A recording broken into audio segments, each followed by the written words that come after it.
जय मित्रांनो, कशी तयारी चालू आहे? व्यवस्थित तयारी चालू असेल, एकदम निवांत जबरदस्त तयारी चालू असेल असं मी मानतो. निवांत नाही, जबरदस्त तयारी चालू असेल असं मी मानतो. कारण की तुमची फेब्रुवारी महिन्यात ग्राउंड होणार आहे. ग्राउंड झालं लगेच 2 महिन्यात तुमचा पेपर पण होणार. त्याच्यामुळे फालतू गोष्टीकडे लक्ष कमी देता आपलं ग्राउंड आणि अभ्यास या दोन्हीच गोष्टी करा. आणि रोज काय करा, दिवसाला 1 या 2 पेपर तरी सॉल्व्ह करण्याचा प्रयत्न करा. जेणेकरून तुमची जी काही प्रॅक्टिस होणार त्या पेपर सॉल्व्ह करण्याची, त्याच्यामुळे तुमचं स्कोरिंग वाढेल. ठीक आहे, आता जास्त वेळ न घेता आपल्या ह्या PYQ सिरीजला चालू करू. बघा, हा पहिला प्रश्न तुमच्या स्क्रीनवर. एका वर्तुळाची त्रिज्या म्हणते 10% वाढवल्यास क्षेत्रफळ किती टक्क्याने वाढेल?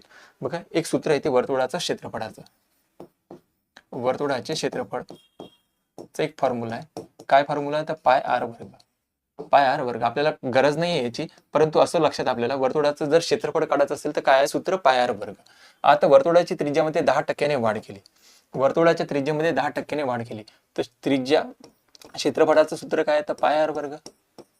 आता ही त्रिज्येमध्ये 10%ची वाढ करत आहे, तर मग आपल्याला सुरुवातीला किती होती आपल्याला काहीच माहित नाही. तर आपण 10%ने वाढ केली म्हणते ना, तर आपण मानून घ्यायचं पर्सेंटेज आहे म्हणून 100 होती सुरुवातीला.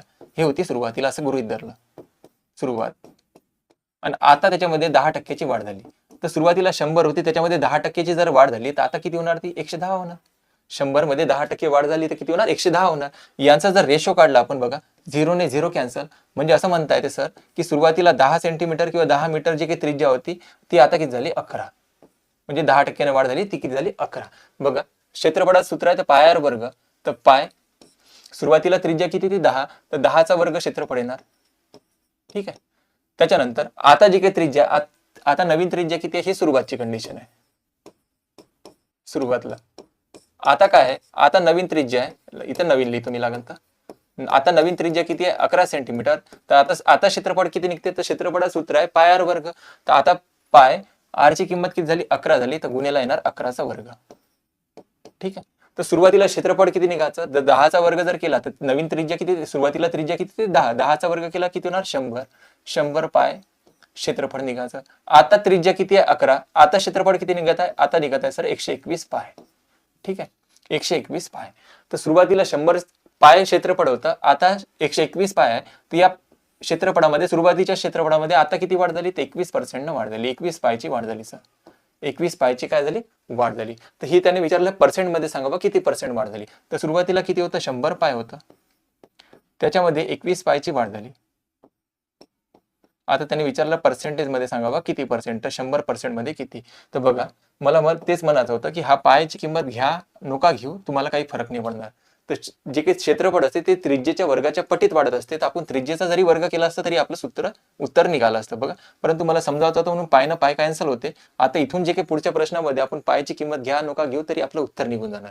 बघा, पायने पाय कॅन्सल झाला, 100 ने 100 कॅन्सल झाला, तर किती पर्सेंटनं वाढेल? 21% त्याची त्रिज्या क्षेत्रफळ काय होणार? वाढ होणार. 21% त्याच्या क्षेत्रफळामध्ये वाढ होणार. आता हाच प्रश्न जर आपल्याला डायरेक्ट करायचा असता तर सर काय केलं असतं? तर डायरेक्ट करायचा असता तर आपल्याला थोडं सूत्र तर माहित पाहिजे म्हणा. त्रिज्येचं वर्तुळाचं क्षेत्रफळाचं सूत्र काय? तर पाय आर वर्ग आहे. आता आपल्याला त्रिज्या म्हटलं तर 10%ने वाढ होते. मग आपण मानून घ्यायचं की 100 त्रिज्या होती सुरुवातीला, 100 त्रिज्या होती सुरुवातीला, आणि त्याच्यात 10%ची वाढ झाली.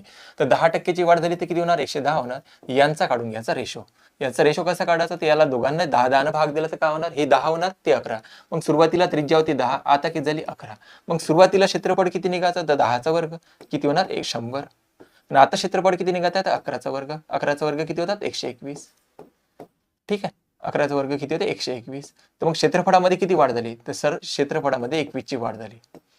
तर क्षेत्रफळ किती वाढलं? 21. म्हणजे सुरुवातीला होतं 100, आता 21 ची वाढ झाली. तर ते त्याने विचारलं पर्सेंट मध्ये किती. तर 100 होतं क्षेत्रफळ, त्याच्यामध्ये 21 ची वाढ होत आहे, 100% किती. तर 100 ने 100 कॅन्सल, तर किती पर्सेंट होणार? 21%. तुम्ही असं पण टॅकल करू शकता. आणखी जर म्हणून तुम्ही 10%च्या जागी 20% असलं तर 20% मध्ये पण उत्तर निघते. बघा, एका वर्तुळाची त्रिज्या 20%ने वाढली. 20%ने वाढ केली, कमी करा, काही करा, आपण मानून घ्यायचं की सुरुवातीला किती होती? 100. याच्यात 20%नं कमी करतो. आता 20%नं काय केली? कमी केली. तर सुरुवातीला मानली आपण 100 होती. हे काय? त्रिज्या. हे काय होती? त्रिज्या. लक्षात ठेवा, नाही तर क्षेत्रफळ म्हणा.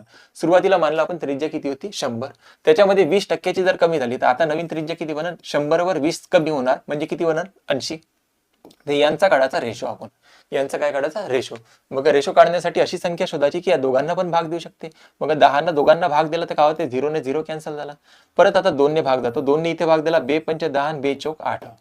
आता सुरुवातीला त्रिज्या किती होती 5 आणि आता नवीन त्रिज्या किती आहे 4. तर 5चा वर्ग जर केला तर क्षेत्रफळ किती बनायचं सुरुवातीला क्षेत्रफळ बनायचं सर 25. आता क्षेत्रफळ किती बनत आहे तर 4चा वर्ग म्हटलं तर आता किती होत आहे 16. तर 25 होतं 16 झालं आता क्षेत्रफळ. सुरुवातीला किती होतं 25, आता किती झालं 16. किती कमी झालं तर 25 - 16 जर केलं तर 9ची कमी झाली. त्यांनी विचारलं असतं पर्सेंट मध्ये सांगा बा. तर सुरुवातीला क्षेत्रफळ किती होतं 25. सुरुवातीला किती होतं 25. 100 नका पकडू. आता सुरुवातीला किती होतं 25. त्याच्यामध्ये कितीची कमी झाली 9ची कमी झाली. त्यांनी विचारलं पर्सेंट मध्ये सांगा किती पर्सेंट आहे 100% किती. ठीक आहे. जर पर्सेंट मध्ये काढायचा गुणिला 100 करायचे. 25 × 25 25 चौक 100 9 चौक किती होते 36% क्षेत्रफळ कमी होणार. जेव्हाही कधी आपल्याला प्रश्नामध्ये असं विचारणार कमी होते वाढ होते तर आपण बिनधास्त तिथं 100 मानायचं. कमी जास्त जे काही म्हणत असेल ते करायचं. ठीक आहे. 100 का मानायचं कारण की 100 मधून आपल्याला पर्सेंटेज कमी जास्त करणं थोडं इझी जाते. ठीक आहे. चलो समजलं सर. बघा 1 ते 50 पर्यंतच्या सर्व समसंख्यांची बेरीज किती म्हणते. बघा 1 ते 50 पर्यंत म्हणत आहे. आता 1 ही समसंख्या आहे का. 1 ही समसंख्या एक समसंख्या नाहीये. तर 1 नंतर समसंख्या येते कोणती येते 2 येते. यानी हेच म्हटलं ना 1 ते 50 पर्यंतच्या सर्व समसंख्यांची बेरीज किती. तर 1 नंतर कोणती समसंख्या येते 2 येते. 2 नंतर येते सर 4. 4 नंतर कोण येते 6. 6 नंतर 8 येणार. 8 नंतर 10 येणार. असं कुठपर्यंत जायचं आपल्याला 50 पर्यंत.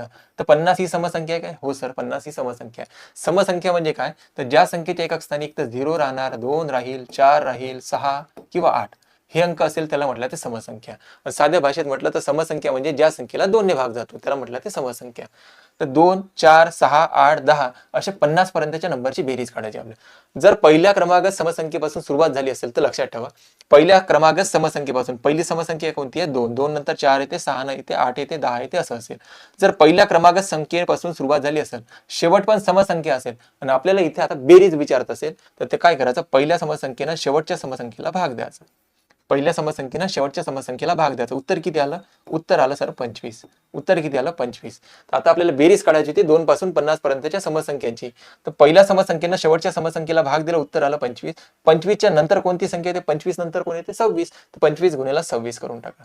25 गुणिले 26 करा तर या 2 पासून 50 पर्यंतच्या समसंख्यांची आपल्याला बेरीज प्राप्त होते. बघा 25 सका 150 हातचे किती आले 15. 25 दोन्ही 50. 50 आणि 15 किती होतात 50 आणि 15 होते 65. म्हणजे बेरीज किती येणार 650. 650 2 5 1 पासून 50 पर्यंतच्या सर्व समसंख्याची बेरीज किती 650.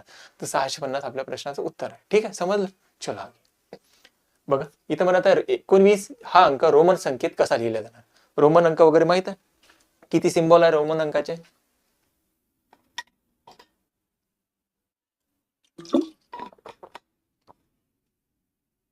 बघा रोमन अंकाची संख्या सांगून देतो मी तुम्हाला. रोमन अंक किती आहे. रोमन अंकाचे 7च चिन्ह आहे. कोणते कोणते चिन्ह आहेत बघा. समजा जर आपल्याला 1 लिहायचा रोमन अंकामध्ये तर 1 लिहिण्यासाठी वापरला ते इंग्लिश मधला आहे. रोमन अंकामध्ये आपल्याला 1 लिहायचा तर इंग्लिश मधला आय वापरतो आपण. जर आपल्याला लिहायचे 5 किती सिम्बॉल आहे ते सांगून देतो. 5 लिहायचे तर इंग्लिश मधला आपण जर व्ही लिहिला तर त्याची किंमत होते 5. रोमन संख्येमध्ये त्याची किंमत किती होते 5. त्याच्यानंतर एक येते एक्स. इंग्लिश मध्ये आपण एक्स लिहितो ना एक्स ची किंमत होते 10. म्हणजे रोमन अंकातला हा 10 झाला. त्याच्यानंतर एक येते यल. यल म्हणजे काय होतं सर यल म्हणजे होते 50. इंग्लिश मध्ये आपण यल लिहितो यलचा अर्थ काय होते रोमन भाषेमध्ये 50 म्हणजे रोमन अंकामध्ये त्याची किंमत किती 50. तर सी लिहिल्या जाते. सी म्हणजे काय होते सर तर सी म्हणजे होते 100. बरेच ठिकाणी सी विचारला होता. सी ही रोमन अंकामध्ये कशी लिहिल्या जाणार म्हणजे 100 ही संख्या सी लिहिल्या जाते रोमन अंकामध्ये. ठीक आहे. त्याच्यानंतर आणखी एक अंक राहते डी. इंग्लिश मध्ये आपण डी लिहितो तर याची किंमत होते 500. 500 म्हणजे रोमन भाषेमध्ये कसं लिहिलं जाणार डी. त्याच्यानंतर आणखी एक नंबर आहे यम. यम एक चिन्ह आहे. यमचा अर्थ होते 1000. यमचा अर्थ काय होते 1000. हे 7च चिन्ह आहे. किती चिन्ह 1 2 3 4 5 6 7 हे 7 चिन्ह वापरून आपल्याला लहानात लहान मोठ्यात मोठी संख्या विचारली जाते. हे 7 चिन्ह लक्षात ठेवा. इंग्लिश मधला आय म्हणला तर 1 होणार. इंग्लिश मधला व्ही म्हणजे 5 होणार. इंग्लिश मधला एक्स म्हणजे हे जे काही चिन्ह आहे याला कशाला दर्शवणार 10 ला. त्यानंतर यल म्हणजे काय होते 50. सी म्हणजे 100. डी म्हणजे 500 आणि एम म्हणजे किती होते 1000. आपल्याला विचारलं होतं. आणखी एक नियम आहे लक्षात ठेवा. समजा जर आपल्याला लिहायचे 3 इंग्लिश रोमन भाषेमध्ये 3 लिहायचे तर 3 कसे लिहिणार 1 2 3 हे तर झाले सर 3. ठीक आहे. जर आपल्याला लिहायचे 4 रोमन अंकामध्ये आपल्याला 4 लिहायचे आहे. आपण असं नाही लिहत बसत 1 2 3 4 असं नाही लिहित आहे. कसं लिहिता नाही येत. इथे काय होते ते हे जे काही चिन्ह दिले आहे हे चिन्ह आपण 3दा वापरू शकतो. 3च्या नंतर वापरू नाही शकत. म्हणजे 3 वेळेस वापरू शकतो एका लाईन मध्ये. एका लाईनमध्ये 3 वेळेस वापरू शकतो, 3च्या नंतर आपल्याला वापरता नाही. तर बघा आता 4 लिहिणार कसं सर? तर 4 लिहिण्यासाठी काय करायचं बघा, हे लिहिले 5, v म्हणजे काय होते 5 सांगितलं होतं, v म्हणजे काय होते 5. आता 5 मधून आपल्याला 1 कमी करायचा आहे, तर 1 कमी करायचा तर तो लिहायचा आधी. या 5 मधून 1 कमी झाला तर किती होणार? 4. 5 मधून 1 कमी झाला तर किती होणार? 4. समजा जर आपल्याला सर 6 लिहायचे असेल तर हे लिहिले 5 आणि याच्यामध्ये एक वाढ करायची आहे तर तो लिहायचा याच्या साईडने. हे झाले आपले 6. हे काय होणार? 6. सर समजा आपल्याला 9 लिहायचे आहे तर 9 कसे लिहिल्या जाणार? तर 9 लिहिल्या जाणार, हे झाले 10. x म्हणजे काय होते? 10. बघा x म्हणजे काय होते? 10. 10 मधून आपल्याला 1 कमी करायचा तर तो लिहायचा आधी. समजा जर आपल्याला 11 लिहायचे आहे सर, तर 11 लिहायचे आहे तर हे लिहिले 10 आणि त्याच्यामध्ये 1 वाढ करायची आहे तर 1 लिहायचा त्याच्या साईडने. म्हणजे आपल्याला जर कमी करायचा आहे एखादा नंबर, म्हणजे 1 न कमी करायचा आहे तर आपण त्याच्या आधी लिहायचा, 1 न वाढ करायची त्याच्यानंतर लिहायचा, अशा पद्धतीने लिहिल्या जाते. बघा आपल्याला म्हटलं होतं 19 ही संख्या रोमन अंकामध्ये कशी लिहिल्या जाणार. तर 19 लिहायचे तर बघा हे 10 होतात, बरोबर 10 होतात. परत हे दुसरे 10 म्हटलं तर 10 10 किती झाले? 20. परंतु या 20 मधून आपल्याला काय करायचं? 1 कमी करायचं आहे. हे झाले 10. या 10 मधून 1 कमी केला तर काय होणार? 9 होणार. हे 10 आणि 9 हे टोटल किती झाले? 19. तर रोमन भाषेमध्ये 19 ही संख्या कशी लिहिल्या जाणार? XIX अशी लिहिल्या जाणार. हे त्याचं उत्तर होतं. ठीक आहे, समजलं असेल. चला आगे. विश्वकप क्रिकेट स्पर्धेत 8 देशातील 8 संघांनी भाग घेतला. प्रत्येक संघ प्रत्येकाशी एकदा सामना खेळेल तर असे किती सामने होतील? जेव्हा आपण हस्तांदोलनाचं सूत्र पाहिलं होतं त्याच्यामध्ये पण हा भाग पाहिला होता. सेम त्याच कॅटेगरीतला हा प्रश्न आहे बघा. जेव्हाही आपल्याला हस्तांदोलन किती होणार किंवा किती सामने खेळले जाणार त्याच्यात एक फॉर्म्युला वापरायचा, n कंस ब्रॅकेटमध्ये n-1 आणि भागेला करायचा 2. भागेला काय करायचं? 2. एकूण किती सामने होतील, किती हस्तांदोलन होतील हे निघणार. आता एका विश्वकप क्रिकेट स्पर्धेत 8 देशातील 8 संघांनी, आता हे 8 फालतू दिले याच्यात, 8 देशातले 8 संघांनी, 8 संघ आहे फक्त, बरोबर, 8 संघांनी भाग घेतलाय. तर 8 संघ प्रत्येक संघ प्रत्येकाशी एकदा सामना खेळणार. जसं तिथं एकदा हस्तांदोलन करत होता तसं एकदा सामना खेळणार. तर एकूण किती सामने होतील? तर यांची किंमत किती आहे मित्रांनो? इथं 8 आहे. तर 8 लिहिले. 8 - 1 किती होतात? 7 आणि भागेला किती येणार? 2. तर बे एक बे, बे चौक 8, 7 चौक किती होतात? 28. किती सामने होतील? सॉरी, किती सामने होतील? मग आपले 28 सामने होतील. किती सामने होतील? 28. 28 आपल्या प्रश्नाचं उत्तर. ठीक आहे. हस्तांदोलनामध्ये जे पाहिलं होतं सूत्र तेच सूत्र इथे अप्लाय करायचं. चलो आगे. राहुलने 5 एकदिवसीय सामन्यात सरासरी 48 धावा केल्या. पहिल्या 3 सामन्यात त्याने सरासरी 40 धावा काढल्या असून चौथ्या सामन्यात त्याने 70 धावा केल्या आहेत. तर त्याने 5व्या एकदिवसीय सामन्यात किती धावा केल्या असतील? बघा, ट्राय करा एकदा.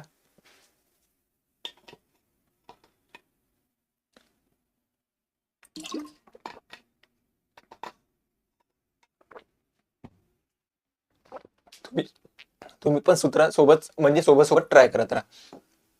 बघा, सूत्र सांगून देतो सरासरीचं.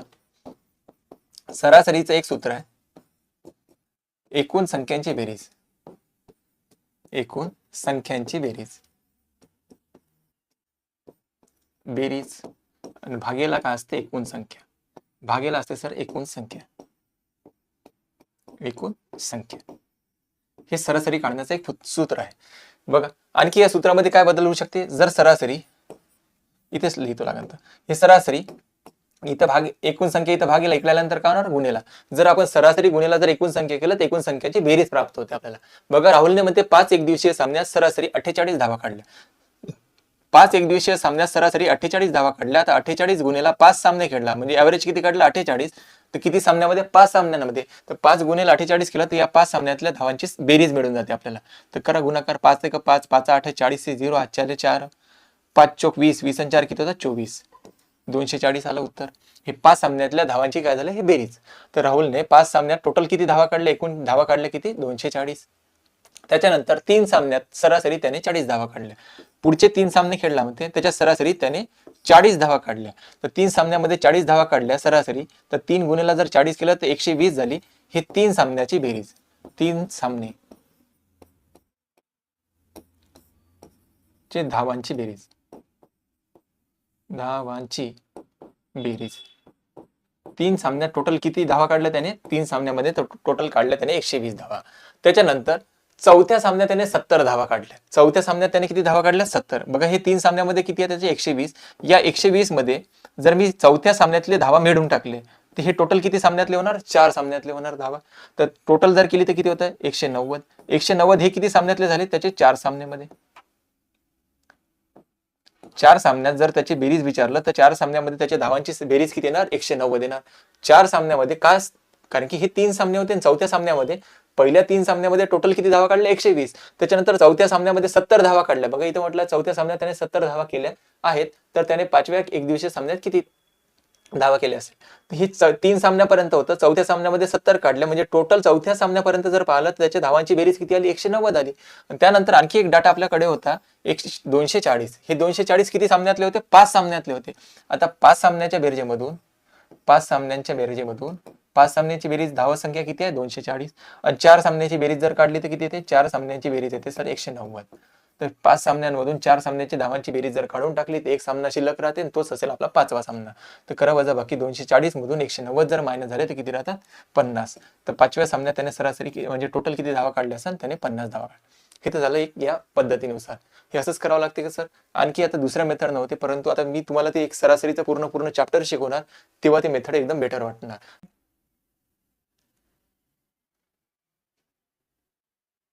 बघा हा नवीन ट्राय करा तुम्ही. त्याच्यासाठी सरासरीसाठी एक लेक्चर घेऊन येऊ आपण, त्या लेक्चरमध्ये पूर्ण क्लिअर करून टाकू. एका नावे सरासरी 25 किलोग्राम वजनाची 40 मुले बसलेली आहेत. 25 किलो वजनाची 40 मुले बसली आहेत. 40 गुणिला जर 25 केलं, 25 किलो बघा सरासरी 25 किलोग्राम वजनाची 40 मुले बसली आहे. 40 एकूण संख्या झाली, सरासरी किती आहे 25. तर 25 गुणिला 40 केलं तर या 40 लोकांचं टोटल वजन मिळते. तर 25 चौक होता 100, 100 वर 1 0 म्हणजे 1000 किलोग्राम. यांना जर एका तराजूत बसवलं ह्या 40 मुलांना तर किती किलोग्राम भरणार? 1000 किलोग्राम भरणार. म्हणजे त्यांचं वजन किती भरेल? 1000 किलोग्राम. त्याच्यानंतर नावाड्याचे पण नावाड्यासह सर्वांचे सरासरी वजन 26 किलोग्राम होते म्हणते. आता 40 मुलं तर होतेच, त्याच्यामध्ये एक नावाडी येऊन बसला म्हणजे किती लोक झाले? 41 लोक झाले. त्यांचं सरासरी वजन किती होते? 26 किलोग्राम. बघा नावाड्यासह सर्वांचे सरासरी वजन होते म्हणजे 26 किलोग्राम. नावाड्यासह सर्वांचे सरासरी वजन किती होते? 26 किलोग्राम. मग 41 लोक झाले. सुरुवातीला 40 मुलं होते, त्याच्यामध्ये एक नावाडी येऊन गेला. आता 41 लोक झाले. टोटल किती झाले? सरासरी 26. तर 26 गुणिला 41 करून बघा किती येते गुणाकार. तर 6 1 6, 6 चौक किती होता? 24. बरोबर ना? गुणाकार चेक करायला फक्त. 6 चौक 24, तर 0, बे 1 बे, आणि बे चौक किती होते? 8. बरोबर ना? बे चौक किती होते? 8. 8 इथे येणार ना. इथे झाले 6, हे होणार 6, त्यानंतर हे होणार 10. म्हणजे या दोघांचा गुणाकार केला तर तो किती येते? 1066. 1066 किलोग्राम. बरं याच्यामध्ये कोण आहे? याच्यामध्ये फक्त मुलं आहे. याच्यामध्ये कोणाचं आहे? मुलांचंच आहे फक्त. आणि या वजनामध्ये जर पाहिलं ह्या 1066 मध्ये मुलं पण आहे प्लस कोण आहे? नावाडी पण आहे.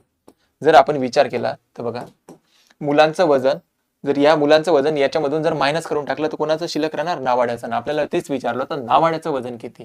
तर नावाड्याचे वजन किती असेल? तर मुलाचं वजन आहे 1000, म्हणजे 40 मुलं आहे ना टोटल. 40 मुलांचं टोटल वजन किती आहे? 1000. आणि त्यानंतर 41 मुलांचं 41 कोण कोण आहे याच्यामध्ये? नावाडी पण आहे आणि मुलगा पण आहे. तर मुलांचं वजन जर इथून मायनस करून टाकलं आपण 1000, तर 66 किलोग्रामचा कोण येणार? नावाडी येणार. तेच विचारलं होतं आपल्याला नावाड्याचं वजन किती? तर 66 किलोग्राम. तर 66 किलोग्राम आपल्या प्रश्नाचं एकदम करेक्ट उत्तर आहे. चलो ठीक आहे. चला 4 मीटर लांबी आणि 3 मीटर रुंदी असलेल्या एका भिंतीचा रंग द्यायचा आहे. तर एका चौरस मीटरला 25 रुपये मजुरी असल्यास रंग देण्यासाठी एकूण किती मजुरी द्यावी लागेल? एकदम सिंपल आहे बघा. 4 मीटरची आणि बाय 3 मीटरची एक रुंदीची एक भिंत आहे. 4 मीटर बाय 3 मीटर रुंदीची एक भिंत आहे. तर मग 4 गुणिला 3 म्हटलं तर क्षेत्रफळ किती झालं? तर 12 सेंटीमीटर. 12 मीटर बरोबर. 12 मीटर. आणि एका मीटरसाठी किती लागते म्हणते? एका चौरस मीटरसाठी लागते म्हणते 25 रुपये. 12 मीटरचं काम करायचं टोटल. किती मीटरचं काम करायचं? 12. एका मीटरसाठी किती लागतं खर्च? 25 रुपये. तर 12 मीटरसाठी किती? तर 12 गुणिला 25. तर 25 दोन्ही 50, 7 आले 5, 25 1 25, 25 आणि 5 किती? 30. 300 रुपये खर्च येणार मित्रांनो. किती खर्च येणार? 300 रुपये. छोटे छोटे पण प्रश्न राहतात, समजलं पाहिजे आपल्याला. चलो आगे. एका विद्यार्थी वसतिगृहात 20 विद्यार्थ्यांना 10 दिवसाचा खर्च 5000 रुपये होतो. तर त्याच वसतिगृहात 32 विद्यार्थ्यांचा 7 दिवसांचा खर्च किती असणार? तर बघा हे आपण एक फॉर्म्युला घेतला आता M1 H1 D1 भागेला W1, नंतर म्हटलं होतं M2 S2 आणि D2 भागेला येते W2. जेव्हाही आपल्याला मजुरांचं काम वगैरे विचारलं तर या फॉर्मॅटमध्ये बसवायचं. कधी कधी काय होते आपल्याला इथे आता मुलांचे पैसे दिलेले आहे ते पण आपण याच फॉर्मॅटमध्ये लिहायचं. आणि कधी कधी आणखी एक राहते याच्यात मजुरी राहते. मजुरीवर आधारित जे काही प्रश्न राहते, मजुरी जे काही मिळणार, पैसे मिळणार ते लिहायचे खाली. जसं आपण इथं काम मेन्शन करत होतो त्यावेळेस तिथं सॅलरी मेन्शन करायची. सॅलरी जे काही राहणार ते लिहायची खाली. बघा 20 एका वसतिगृहामध्ये म्हणते 20 विद्यार्थ्यांना 10 दिवसाचा खर्च. 20 विद्यार्थी होते सुरुवातीला, त्यांना 10 दिवसाचा जो काही खर्च येत होता तो किती आहे? 5000 रुपये. तो खर्च लिहायचा आता खाली, जसं आपण तिथे काम खाली लिहायचो, आता इथं जो काही खर्च आला तो खाली लिहायचा, मेन्शन करायचा. ठीक आहे. तर त्याच वसतिगृहात 32 विद्यार्थ्यांना 7 दिवसाचा टोटल किती खर्च येणार, आपल्याला माहित नाही किती रुपये खर्च येणार, मानून घेतलं आपण एक्स रुपये खर्च येणार. एक्स रुपये काय येणार, खर्च येणार. आता बस आता एक्सची किंमत शोधायची आपल्याला. मग इथं भाग वगैरे जात असेल तर भाग द्या आधी सुरुवातीला. इथे काय भाग होऊ शकते, झिरो ने झिरो कॅन्सल, या झिरो ना हा झिरो कॅन्सल, तर बे एका बे आणि बे पंच किती होतात 10, ना सॉरी, बे एका बे, बे दोन्ही 4 आणि बे पंच 10, म्हणजे 25 आलं उत्तर इथं. तर 25 आणि हे सर्व इथं गुन्हेला या बाजून आल्यानंतर काय होणार, भागेला, म्हणजे 25 गुन्हेला 32 आणि गुन्हेला काय येणार 7. तर या सर्वांचा गुणाकार करा, आपल्याला उत्तर भेटून जाते किती रुपये खर्च येणार. तर बघा हा गुणाकार करून पाहू आधी. 7 दोन्ही किती होतात 1404, हातचाला एक 7 त्रिक 21 आणि एक किती होतात 22, म्हणजे 224 गुन्हेला करायचा आपल्याला 25. तर 25 चौक किती होतात, 25 चौक होतात 100. हातचे किती आले 10, 25 दोन्ही 50, 50 आणि 10 किती होतात 60. हातचे आले 6, 25 दोन्ही 50, 50 आणि 6 किती होते 56, म्हणजे 5600 रुपये खर्च येणार. त्यांना टोटल किती खर्च येणार, 5600 रुपये. एकदम इझिली निघू शकते. केव्हा केव्हा काय माहिती, यांना मजुरी दिली राहते, मजुरी कुठे मेन्शन करायची, खाली मेन्शन करायची, लक्षात ठेवा. चला, एका ट्रॅक्टरच्या चाकाचा व्यास 2.1 मीटर आहे, तर त्या चाकाने 250 फेऱ्यात काही अंतर कापले, तर कापलेले एकूण अंतर किती मीटर असेल. मग एक ट्रॅक्टरचा चाक आहे म्हणते, सांगूनच देतो, त्याचा व्यास दिलेला आपल्याला, काय दिलाय, व्यास दिलाय सर. हे ट्रॅक्टर आहे, चाक आहे मानला, हा त्याचा सेंटर पॉइंट आहे. या सेंटर पॉइंट पासून जे काही अंतर असते त्याला म्हटलं ते रेडियस. आणि हेच जर अंतर आपण कंटिन्यू मोजलं, कंटिन्यू केलं, याला म्हटलं ते डायमीटर म्हणजेच व्यास. म्हणजे हा झाला या वर्तुळाचा व्यास. इथून इथपर्यंतचं अंतर जर म्हटलं त्याला म्हटलं डी म्हणून डिनोट करते, डायमीटर म्हणते व्यास. जो काही व्यास असते हा त्रिज्येच्या काय असते, दुप्पट. बर, जर डायमीटरला आपण 2 ने भाग दिला तर आपल्याला रेडियस मिळते. म्हणजे हा जो काही व्यास राहणार, मराठीत लिहून देतो इथं, व्यासला जर आपण 2 ने भाग दिला तर आपल्याला काय मिळते सर, त्रिज्या मिळते. काय मिळते, त्रिज्या. आता आपल्या प्रश्नामध्ये तेच म्हटलं, एका चाकाचा व्यास आहे 2.1 मीटर आणि जर त्याला आपण 2 ने भाग दिला तर काय मिळणार आपल्याला, त्रिज्या. आता त्याने म्हटलं की याच्यामध्ये 250 फेऱ्या मारायच्या. किती फेऱ्या मारायच्या, 250 फेऱ्या. तर सुरुवातीला पाहू, हे जे काही फेरी आहे, हा जो काही चाक आहे, हा चाकाचं टोटल एवढं अंतर किती आहे, हे गोल जे काही अंतर आहे हे अंतर किती आहे. तर हे काढण्यासाठी पाहिजे आपल्याला परिघाचं सूत्र. तर वर्तुळाचा परिघ येते एक सूत्र, वर्तुळाचा परिघ, परिघ म्हणते, परिमिती म्हणते, असे 2-3 फॉर्म्युले. तर वर्तुळाचा जर आपल्याला परिघ काढायचा आहे, हा एक राऊंड काढायचा आहे किती मीटरचा, तर याचं सूत्र आहे 2 पाय आर. 2 पाय आर. इथं वर्ग वगैरे नसते, जसं तिथं पाय आर वर्ग होतं क्षेत्रफळामध्ये, परंतु आता आपल्याला आउटर काढायचं म्हणजे त्याच्या बाहेरचं अंतर काढायचं, तर इथे सूत्र आहे 2 पाय आर. ते फॉर्म्युले लक्षात ठेवायला लागेल तुम्हाला. तर बघा, आता एक डायमीटर काढायचा म्हणजे टोटल आपल्याला अंतर काढायचं किती मीटरचं असेल. तर डायमीटर किती दिलाय 2.1, तर लिहिला 2 गुणेला पायची किंमत किती होते, पायची किंमत होते सर 22/6, गुणेला आर ची किंमत किती होते, आर ची किंमत आहे आपल्याजवळ, आर ची किंमत तर नाहीच आहे सर, तर 2.1 भागीला करायला लागेल आपल्याला 2, कारण की आपल्याला व्यास दिलाय. तर आपण इथे डायरेक्ट लिहून घेऊ 2.1 भागीला 2. 2 ने जर भाग दिला तर आपल्याला काय मिळून जाणार, व्यास म्हणजे त्रिज्या मिळून जाणार. व्यासाला जर 2 ने भाग दिला तर काय मिळते, त्रिज्या मिळते. ठीक आहे, आता भाग द्या आपल्याला. बघा, आता भाग द्यायचा आहे. इथे पॉईंट नंतर एक संख्या, तर खाली काय करतो मी, एक 0 वाढून टाकतो, म्हणजे पॉईंट न पॉईंट कॅन्सल होणार. तर हा काय होणार, एक चाकाचा जो काही फेरा आहे हा किती मीटरचा ते निघून जाणार, तर पॉईंट ने पॉईंट कॅन्सल झाला. तर 7 1 7, 7 त्रिक किती होतात 21, 7 त्रिक 21, खूप बढिया. 2 ने भाग जातो, बे एका बे आणि बे 10 किती होतात 20, बे 10 20. आता वरतर आलं 22 गुणेला 3 भागेला किती आहे, भागेला आहे 10. तर वरचा गुणाकार जर केला तर 22 त्रिक किती होतात 66, नाही तर करा 3 दोन्ही 6 आणि 3 दोन्ही 6, 66 भागीला किती राहिलं शिल्लक 10. बरोबर आपल्याला येणार परिघ. परिघ म्हणजेच काय, तर एक फेरा किती मीटरचा आहे, तर एक फेरा किती मीटरचा आहे, तर 10, एक वर किती 0 आहे, एक 0 खाली, तर वरच्या संख्येमध्ये पॉईंट नंतर एक 100 देऊन द्या. म्हणजे याचा जो काही एक फेरा आहे हा आहे 6.6 मीटरचा, सॉरी 6.6 मीटरचा फेरा आहे. एक जर फेरा पाहिला सर, हा जो काही गोल फेरा आहे हा किती मीटरचा आहे, 6.6 मीटरचा. असे किती चाकाचे फेरे मारणार आहे, 250 फेरे मारणार. एका चाकाच्या फेऱ्यामध्ये 6.6 मीटरचं अंतर कव्हर करणार, तर 250 फेऱ्यामध्ये किती, तर 250 ने गुणाकार करा. एक फेरा आपला आला 6.6 मीटरचा, तर करा गुणाकार, हा 0, 25 सख 150 0 हातचे आले 15, परत 25 सख 150, 150 आणि 15 किती होतात 150 आणि 15 होतात 165, 16,500 मीटर. आता हे सर्व मीटर होतं ना, तर हे आपलं आलं मीटर मध्ये. परंतु आपल्याला मीटरमध्ये ऑप्शन दिले आहे का? मीटरमध्ये नाही दिले सर. कशामध्ये दिले? किलोमीटर. त्याच्यानंतर इथे एक पॉईंट होता, तर आपला हा पॉईंट नंतर हा काय होणार? 0 निघून जाईल. ठीक आहे, म्हणजे 1650 मीटर म्हणता येणार आपल्याला. तर आपल्याला विचारलं सर्व किलोमीटरमध्ये, सगळं काय दिलंय? किलोमीटर. तर 1 किलोमीटर म्हणजे होतात 1000 मीटर. 1000 मीटर. तर आपल्याकडे किती मीटर आहे? 1650 मीटर म्हणजे किती किलोमीटर? तर आपल्याला काय करायला लागेल? याला 1000ने भाग द्यायला. याला जर 1000ने भाग दिला 1650ला, तर बघा याला जर आपण 1000ने भाग देऊ, तेव्हा हा 0 तर हा 0 निघून जाणार. बरोबर. 1 वर किती 0 आहे? 2 0 आहे. 1 वर खाली जर पाहिलं तर 1 वर 2 0 आहे, तर वरच्या संख्येमध्ये पॉईंट नंतर 2 नंबर द्यायचे. कधी? या बाजूने इकडे यायचं. लक्षात ठेवा. पॉईंट कुठे येणार? हा 1 2 म्हणजे पॉईंट नंतर इथं अंक येणार. म्हणजे 1.65 किलोमीटरचं अंतर कव्हर केलं जाणार.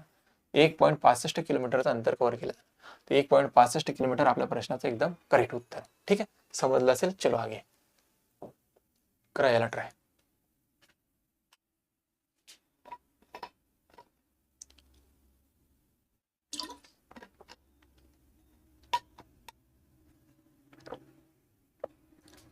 प्रियंका व दीपिका यांच्या वयाची बेरीज 34 वर्ष आहे. प्रियंका दीपिकापेक्षा 6 वर्षांनी मोठी आहे. सोपी आहे एकदम. बघा, तर त्यांची वय काढा. प्रियंकाचंही काढायचं आणि दीपिकाचं पण काढायचं. बघा, प्रियंका आणि दीपिका अशा दोन व्यक्ती आहे. त्यांच्या वयाची बेरीज 34 वर्ष आहे म्हणते. ठीक आहे. त्यानंतर प्रियंका दीपिकापेक्षा 6 वर्षांनी मोठी आहे. प्रियंका जी काही आहे दीपिकापेक्षा 6 वर्षांनी मोठी आहे. आता दीपिकाचं वय आपल्याला माहित नाही आहे, तर मानून घ्या काहीतरी. जर मला माहित नसेल तर आपण मानून घेतलं x वर्ष आहे. दीपिकाचं वय x वर्ष आहे, तर प्रियंकाचं वय तिच्यापेक्षा 6 वर्षांनी जास्त पाहिजे. म्हणजे हिचं वय किती राहणार? x अधिक 6. हे झालं कोणाचं? प्रियंकाचं वय. हे झालं दीपिकाचं वय. आता आपल्याला दोघींच्या वयाची बेरीज दिली आहे, म्हणजे x अधिक 6 प्लस x. या दोघींच्या वयाची बेरीज किती आहे? 34 वर्ष. दोघींच्या वयाची बेरीज किती आहे? 34 वर्ष. बघा, x ची वेगळी बेरीज करा. हे झाले 2x आणि हे 34. ही संख्या जर त्या बाजूने जाणार, इथे प्लस मध्ये तिकडे गेल्यानंतर काय होणार? मायनस मध्ये. तर 2x बरोबर 34 मधून 6 मायनस झाले किती राहतात? 28. किती राहतात? 28. तर x बरोबर किती येणार? 28 भागेला 2. तर बे एक बे, बे एक बे, बे चौक 8. x बरोबर किती आला आपल्याकडे? x बरोबर आला 14. x ची किंमत किती आली? 14. म्हणजे दीपिकाचं वय आलं पाहिजे 14 आणि तिच्यापेक्षा 6 वर्षाने प्रियंका मोठी राहणार. म्हणजे किती वर्षाची राहणार? 20 वर्षाची. प्रियंका 20 वर्षाची, दीपिका 14 वर्षाची. आपला पहिल्याच नंबरचा ऑप्शन आहे. प्रियंका 20 वर्ष, दीपिका 14 वर्ष. चलो आगे. एका प्राणी संग्रहालयात सिंह आणि मोर यांची एकूण संख्या 50 आहे. त्यांच्या पायांची एकूण संख्या 140 आहे. तर प्राणी संग्रहालयात सिंहाची आणि मोरांची संख्या काढायची आपल्याला. बघा, एक वेगळ्या पद्धतीने सांगतो तुम्हाला. टोटल जर प्राणी पाहिले म्हणते, टोटल प्राण्यांची संख्या किती आहे? 50. थोडं लक्षपूर्वक पहा. त्यामध्ये काही सिंह आहे, काही मोर आहे. काही काय? सिंह आहे, काही मोर आहे. यांच्या पायांची एकूण संख्या दिली आपल्याला 140 आहे. यांचे जर पाय मोजले तर यांची एकूण संख्या किती मिळते? 140. तर सिंहाला पाय असतात सर 4 आणि मोराला पाय किती असतात? 2. मोराला किती पाय असतात? 2 असतात. सिंहाला किती पाय असतात? 4. तर या 4ला मी असं लिहिलं चालेल, 2 अधिक 2. 2 तर पाय आहेच, 2 जास्तीचे पाय. 2 तर पाय आहेच, 2 जास्तीचे केले. बरोबर. सिंहाला 4 पाय असतात. 4 पायाला मी डिवायडेशन केलं, 2 आणि 2. 2 आणि 2 किती होतात? 4. मोराला 2 पाय असते म्हणून. तर हे करून काय मिळालं आपल्याला? तिथं प्रत्येकच प्राण्याला 2 पाय. प्रत्येकच प्राण्याला 2 पाय. हे तर 2 एक्स्ट्रा आहे. कोणाला? सिंहाला. तर प्रत्येकच प्राण्याला जर 2 पाय असणार तर टोटल प्राण्यांची संख्या किती आहे? 50. तर प्रत्येक प्राण्याला 2 पाय आहे. तर 50 गुणिले 2 म्हटलं तर 100 पाय मिळाले पाहिजे होते. पायांची संख्या किती आली पाहिजे होती? 100 पाय आला पाहिजे होते. परंतु प्रश्नामध्ये म्हटलं 100 पाय नाही आहेत. एकूण पायांची संख्या किती येते? 140. एकूण पायांची संख्या किती येते? 140. आपल्या मते सिंहाला पाय होते 4. 4ला मी डिवायडेशन केलं 2 2चं आणि मोराला पाय आहे 2. तर इथून काय मिळालं आपल्याला असं करून? तर 2 पाय प्रत्येकच प्राण्याला, 2 पाय प्रत्येक प्राण्याला आहेत. असे टोटल प्राणी किती येते? 50. 50 मध्ये प्रत्येकाला 2 पाय असणार. तर टोटल पायांची संख्या किती मिळायला पाहिजे? 100. परंतु प्रश्नामध्ये म्हटलं 140 पाय आहे. तर 100 पाय आपल्या मते असायला पाहिजे होते. 140 पाय प्रश्नामध्ये सांगत आहे. तर किती पाय जास्त भरत आहे? तर सर पायांची संख्या 40 ने जास्त भरत आहे. 40 काय झाली? जास्त झाली. आता 40 पायांची संख्या जास्त का झाली? 40 पायांची संख्या जास्त का होत आहे? कारण की इथे हा जो काही सिंह आहे, या सिंहाला काय 2 पाय जास्तीचे आहे. 2 पाय काय? जास्तीचे आहे. त्यामुळे हे 40 पाय जास्त भरले. तर मग 40 भागीला करून घ्या 2. तर 40 भागीला 2 जर केलं तर सिंहाची संख्या येते 20. 40 भागीला 2 म्हटलं तर सिंहाची संख्या किती येते? 20. आता 50 मध्ये 20 सिंह असेल तर मोर किती असणार? 30. तर 20 आणि 30. 20 पाहिजे सिंह आणि 30 पाहिजे मोर. 30 पाहिजे मोर आणि 20 पाहिजे सिंह. अशा पद्धतीने आपण एकदम इझिली काढू शकतो. इथे कसाही प्रश्न हो, काही हो, या मेथडने निघू शकते. ठीक आहे, समजलं असेल? चलो आगे.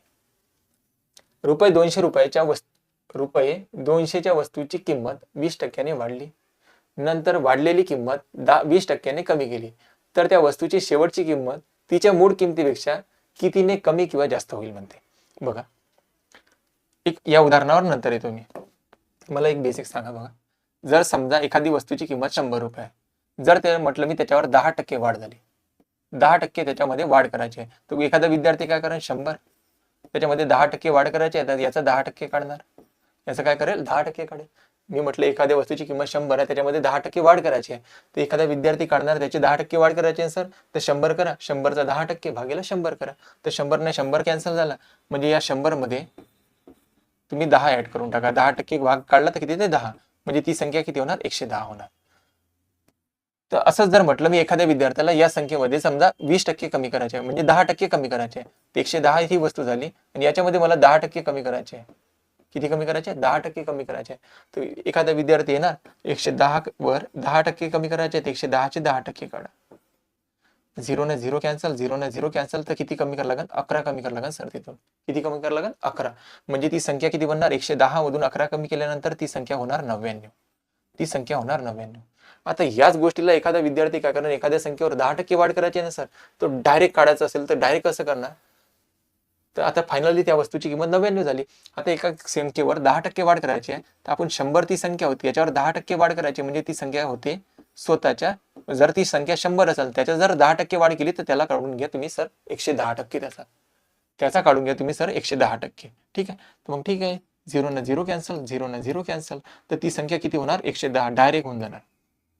जर त्या संख्येमध्ये आपल्याला 20% कमी करायचे आहे, तर 110 ती संख्या झाली होती, त्याच्यामध्ये 10% सॉरी काय 10% कमी करायचं आहे, तर एखादा विद्यार्थी म्हणणार 100 होती ना ती संख्या, त्याच्यामध्ये 10% कमी केली तर किती राहणार, ती 90च राहणार सर. किती राहणार, 90. आता फायनल आपल्याला डायरेक्ट उत्तर भेटून जाणार, 0 ने 0 कॅन्सल, या 0 ने हा 0 कॅन्सल, 11 9 किती येतात, 99, म्हणजे ती संख्या डायरेक्ट मध्ये किती येणार, 99 आपल्याला. ठीक आहे, नाही समजलं असेल तर आता बघा प्रश्नामध्ये समजवतो तुम्हाला. एक संख्या होती म्हणजे 200 रुपये, एका वस्तूची किंमत 200 रुपये ती 20% वाढली, समजा ती किंमत होती 200 रुपये, त्याच्यामध्ये 20% वाढ करायची आहे, तर आपण मानून घेतलं ती संख्या होती 100, त्याच्यामध्ये 20% वाढ झाली, ती किती होणार ती संख्या, त्या संख्येची किंमत होणार 120%, म्हणजे 120 भागीला 100% होणार, 120 भागीला किती होणार, 100 होणार. त्याच्यानंतर म्हणजे तो 20% त्या संख्येमध्ये कमी केली, आणखी मानून घ्यायचं आपण ती संख्या होती 100, त्याच्यामध्ये 20%ची जर कमी केली तर ती संख्या किती होईल, 80 होणार. ती संख्या 20% कमी केल्यानंतर किती होणार, 80. आता याचं उत्तर काढा, तुम्हाला डायरेक्ट उत्तर मिळून जाते बघा.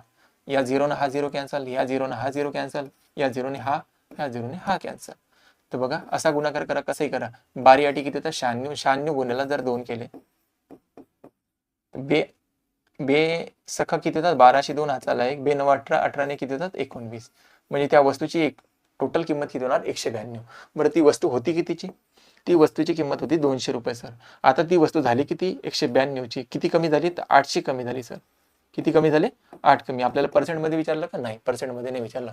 ती वस्तू कितीने कमी होणार, 8 ने कमी होणार, 8 रुपयाने कमी होणार, 8 रुपयाने कमी, 8 रुपयाने कमी आपल्या प्रश्नाचं उत्तर आहे. चला, जोसेफचे वजन त्याच्या लहान भावाच्या वजनाचे दुप्पट आहे. पडो.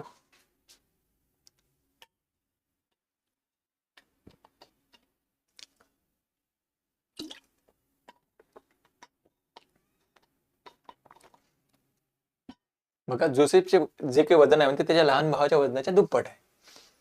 दोघांचे मिळून वजन 63 किलोग्राम आहे, तर जोसेफचे वजन किती, तो काही जोसेफ आहे, त्याचा भाऊ जो काही आहे त्याच्या भावाच्या वयाच्या दुप्पट आहे. समजा जर त्याच्या भावाचं वय 1 वर्ष असेल, 1 युनिट असेल, तर त्याचं जोसेफचं वय किती राहणार, 2 युनिट. म्हणजे दुप्पट दाखवायचे आहे, तुम्ही म्हणा 2 मानतो इथं 4 मानतो, तरी पण रेशो काढला तर काय येणार, 2 1च येणार. ठीक आहे, बघा जो त्याच्या भावाचं वय 1 युनिट असेल तर त्याचं वय किती असेल, 2 युनिट. दोघांच्या वजनाची जर बेरीज केली, बघा असं म्हटलं दोघांचे मिळून वजन किती आहे, 63. बघा याचं 2 युनिट आहे, तर याचं वय किती आहे, 1 युनिट आहे सर. ठीक आहे, तर दोघांच्या वजनाची बेरीज जर केली, 2 आणि 1 किती होतात, 3 युनिट. 3 युनिटची बेरीज दाखवत आहे, दोघांच्या वजनाची बेरीज दाखवत आहे, सॉरी 3 युनिटची बेरीज दाखवत आहे आपल्याला 63 किलोग्राम. तर एका युनिटची किंमत किती, याला 63 3 न भाग देऊन द्या, 3 एका 3, 3 दोन्ही 6, 3 एका 3, म्हणजे एका युनिटची किंमत किती आली, 21. आपल्याला विचारलं जोसेफचं वजन सांगा किती, त्याचं वजन किती होतं, 2 युनिट. एका युनिटची किंमत किती आहे, 21. 21 गुणिला जर 2 केला तर 21 दोन्ही किती होतात, 42 किलोग्राम. त्याचं वजन किती असेल जोसेफचं वजन किती असेल, 42 किलोग्राम. तर 42 किलोग्राम आपल्या प्रश्नाचं एकदम योग्य उत्तर आहे. ठीक आहे, चला आगे. एका खोक्याची लांबी 20 सेंटीमीटर, रुंदी 10.5 सेंटीमीटर आणि उंची दिली आहे 8 सेंटीमीटर असल्या त्याचे घनफळ किती? आता घनाचं घनफळ काय असते? लांबी गुणिला रुंदी गुणिला उंची असते. बस साधा साधा गुणाकार करायचा होता इथं. बघा 20 काय दिली आहे? 20 मीटर दिली आहे, 20 सेंटीमीटर लांबी, 10.5 सेंटीमीटर काय दिलं आहे? त्याची उंची, आणि 8 सेंटीमीटर दिली आहे त्याची उंची. लांबी, रुंदी आणि उंची, बरोबर आहे. लांबी, रुंदी आणि उंची दिली आहे. खरं यांचा सर्वांचा गुणाकार आपलं हे होणार घनफळ. घनाचं घनफळ कसं निघते? लांबी गुणिला रुंदी गुणिला उंची निघते. इथे गुणाकार करा, कुठे गुणाकार करा? इथे करतो. आता बघा 8 पंचे किती होतात? 40, 40 से 0 आजच्याले 4, 8 0 0 4 जशाच तसे, 8 1 8. आणि एका घरानंतर पॉईंट येणार म्हणजे हा 0 काय होणार? निघून जाणार. पॉईंट नंतर 0 वगैरे असेल तर काही कामाचं नाही. आणि गुणिला किती करायचे आपल्याला? 20. तर बघा हा 0, 4 दोन्ही किती होतात? 8, आणि 8 दोन्ही किती होतात? 16. 1680 घन सेंटीमीटर, 1680 घन सेंटीमीटर. ठीक आहे मित्रांनो. बघा गोपाल 100 पायऱ्या चढून एका देवाच्या देवालयात जातो. ना गोपाल जो काही म्हणते 100 पायऱ्या चढून एका देवालयात जातो. वर जाताना त्याने प्रत्येक पायरीवर तिच्या क्रमांक इतके फुले ठेवल्यास त्याचे एकूण किती बरोबर फुले न्यावी? हे एकदम जनरल प्रश्न आहे आणि बरेचदा हा प्रश्न परीक्षेमध्ये आला. हा असा आणि वेगळ्या पद्धतीने पण विचारले जाते. याचं उत्तर बरेच विद्यार्थ्यांना पाठ असेल 50-50. बघा आता पण परंतु मी समजावतो त्याला कसं. बघा गोपाल 100 पायऱ्या असणाऱ्या एका मंदिरात जातो. म्हणजे पहिल्या पायरीवर गेला तर 1 फुल ठेवणार, दुसऱ्या पायरीवर गेला तर 2 फुलं ठेवणार, कारण की पायरीच्या क्रमांक इतके. बघा त्याने प्रत्येक पायरीवर तिच्या क्रमांका एवढी फुले ठेवली. म्हणजे पहिल्या नंबरच्या पायरीवर गेला असेल तर 1 फुल ठेवणार, दुसऱ्या नंबरच्या पायरीवर जाणार तर 2, तिसऱ्या नंबरच्या पायरीवर जाणार तर 3 फुले नेणार, 3 फुले ठेवणार, चौथ्या नंबरवर जाणार तर 4 फुले ठेवणार. अशा किती पायऱ्या? अशा पायऱ्या आहे सर 100. 100व्या पायरीवर जाणार किती फुले ठेवणार? 100 फुले ठेवणार आहे. आता आपल्याला 1 पासून 100 पर्यंतच्या नैसर्गिक संख्यांची जी काही बेरीज येते तेच आपलं उत्तर राहणार. तर नैसर्गिक संख्येची बेरीज काढण्याचा फॉर्म्युला आहे आपला n ब्रॅकेटमध्ये n अधिक 1 भागीला 2. तर n म्हणजे काय होतं सर? n म्हणजे होते एकूण संख्या. n किती आहे? 100. तर 100 अधिक 1 किती होते? 101. दोघांचा संबंध काय राहतो? गुणाकाराचा. लक्षात ठेवा, ब्रॅकेटचा संबंध म्हणजे गुणाकाराचा. भागीला किती येणार? 2. तर बे एक बे, बे पंच 10, 50 गुणिला 101 म्हटलं तर किती येते? 50-50. याची बेरीज किती येणार? 50-50. म्हणजे त्याने किती फुलं बरोबर न्यावे लागेल? 50, म्हणजे 5050 फुले बरोबर न्यावे लागेल. हा प्रश्न असाही विचारला जाते आणि हा प्रश्न असा पण विचारला जाते किंवा बरेच वेळा परीक्षेमध्ये. ठीक आहे, प्रत्येक पेपर सेट मध्ये तुम्हाला दिसणार. ठीक आहे, आज घेतलं आपण. बस ठीक आहे मित्रांनो, आज इथेच थांबू आपण. भेटू पुढच्या लेक्चरमध्ये. तोपर्यंत जय हिंद.